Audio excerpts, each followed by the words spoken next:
Lods, so nandito tayo sa ating Creators Lounge dito sa Lods Bar Itapas. So nagpa-ready ako ng tapsilog dahil gusto kong gawan ng sarili kong review yung tapsilog mismo ng Lods Bar Itapas. So ang gagawin natin ay isang honest review dahil sabi ko sa aming kusinera, impress me dahil gumagawa rin ako ng tapa talaga para sa tapsilog. So bibigyan ko, ipapakita ko sa inyo kung paano sila mag-serve at kung masarap ba talaga ang tapsilog dito sa Lods Bar Itapas. Ito na. Sinintay na lang natin na lumabas yung pagkain. Then makikita natin yung itsura or yung presentation ng ating mga crew, ng ating kusinera at ng ating waiter.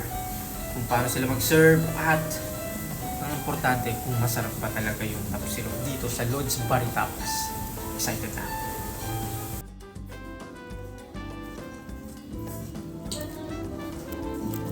Here's your order po, tapsilog. Okay.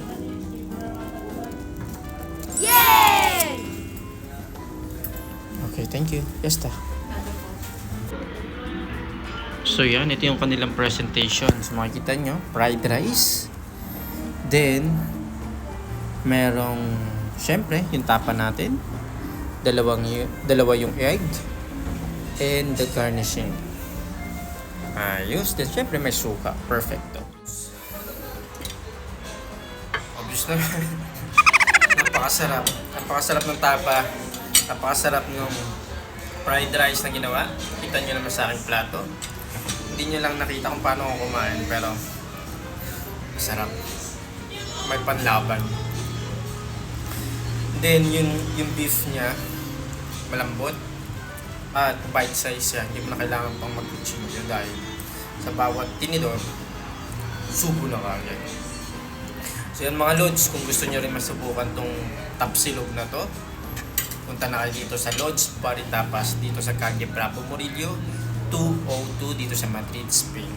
At tikman ninyo yung tapsilog ni Lods. Bueno, maraming salamat and hasta luego mga Lods. Ciao.